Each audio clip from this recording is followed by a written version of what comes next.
고백은 가까워졌고 갈등은 더 깊어졌습니다. 사랑은 이어지려는 순간에 가장 많은 시험을 마주하죠. 그렇다면 이 사랑은 다음 한 걸음을 내디딜 수 있을까요? 독수리 오형제를 부탁해 33화 감정의 진짜 충돌이 시작됩니다. 지난 32화 가장 눈에 띈 건 마광숙의 감정 변화였습니다. 거절했던 사랑 앞에서 다시 흔들리는 눈빛, 그리고 동석의 교통사고. 그 순간 그녀는 숨도 쉬지 못한 채 병원으로 달려갔습니다. 마음은 이미 움직이고 있었죠. 그리고 33화 그 마음이 드러날지 아니면 다시 숨을지 우리는 지켜봐야 합니다. 32화 동석은 더 이상 밀고 당기지 않습니다. 술도가의 대출 문제를 해결하며 능력자 모드를 켰습니다. 말보단 행동. 그것도 일상 속에서. 마광숙은 처음엔 당황했지만 점점 동석에게 기대고 있다는 걸 부정할 수 없게 되죠. 특히 동석이 전화통화 중에 그 여자가 마음 편하게 살 수 있도록 도울 거다라는 말을 오천수가 듣게 되면서 분위기는 달라집니다. 오천수는 형수의 행복을 위해 조용히 응원하기로 결심합니다. 형수, 이제 좀 웃고 사셔야죠. 이 말에 마광숙은 처음으로 편안한 미소를 짓습니다. 병원, 퇴원 수속 중인 동석은 복도 끝에서 마광숙을 발견합니다. 손에 도시락을 든 채 망설이고 있는 모습. 동석이 웃으며 다가가죠. 동석 진짜로 보고 싶어서 온 거예요? 광숙 당황 아니요. 도시락 전해주러 왔어요. 별 뜻은? 둘 사이엔 어색한 침묵이 흐릅니다. 그러나 그 침묵은 곧 감정으로 가득 차죠. 병실 창가, 나란히 앉은 두 사람. 햇살이 스며드는 병실. 창밖을 바라보며 마광숙이 조심스럽게 입을 엽니다. 광숙, 나 사실은 좀 무서워요. 누굴 다시 좋아하게 되는 게. 동석, 그럼 그냥 해봐요.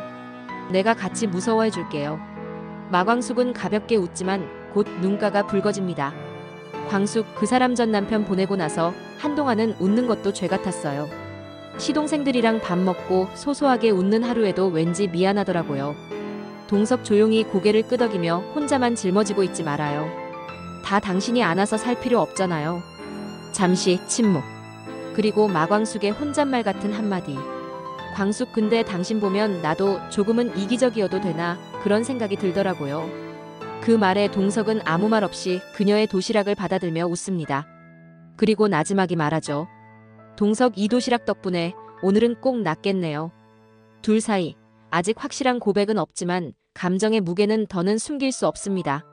어쩌면 이 장면이 33화의 가장 조용하고 가장 벅찬 순간이 될지도 모릅니다. 오천수는 조용히 미순을 바라봅니다. 늘 시동생으로만 살았던 인생, 이제는 누군가의 남편이 되고 싶어진 거죠. 그는 광숙에게 개가해도 괜찮아요라고 말했던 그날 이후 자신의 감정도 정리하기 시작했습니다. 미순과 나란히 걷는 장면. 오천수, 나 이제야 알겠어요. 사랑이 날 살게 하네요. 미순, 뭐야 이 사람. 감성 폭발이네. 오천수, 그래도 너니까 하는 말이야. 평소 무뚝뚝하고 현실적인 오천수였지만 미순 앞에서는 조금씩 다르게 변해갑니다. 예상 장면, 오천수가 미순에게 직접 도시락을 싸와주며 말없이 내밀고 그 안에 작은 쪽지가 들어있는 장면. 쪽지 내용, 당신만 있으면 하루가 덜 고단하더라고요. 미순은 살짝 눈시울을 붉히고 오천수는 그 반응에 어쩔 줄 몰라 손을 긁적입니다. 미순, 이런 말 어디서 배운 거예요? 오천수, 그냥 오래 생각한 말. 이번 회차에서는 오천수가 말보다 행동으로 자신의 진심을 보여주는 장면이 주요 포인트가 될 수 있습니다. 가족 안에서 늘 동생으로만 살던 그가 드디어 스스로의 미래를 위해 발을 내딛는 순간. 그 변화는 시청자에게도 잔잔한 감동을 안겨줄 것입니다. 백현성 원장은 지옥분에게 적극적으로 마음을 표현하기 시작합니다. 반려견을 돌보는 장면에서부터 대화 하나하나에 진심이 느껴지죠. 그는 말합니다. 현성, 아픈 아이 데려오는 것도 당신답지만 그렇게 다정한 얼굴로 웃으면 보는 사람 마음이 다 녹아요. 지옥부는 처음엔 그저 웃고 넘기려 하지만 그의 눈빛은 장난이 아닙니다. 반면 흥수는 겉으론 무심하지만 그녀가 다른 남자에게 호감을 받는 상황을 참지 못하고 점점 날카로워집니다. 흥수, 병원 앞에서 현성과 나란히 걷는 지옥분을 보고 멈춰서서 바라봄.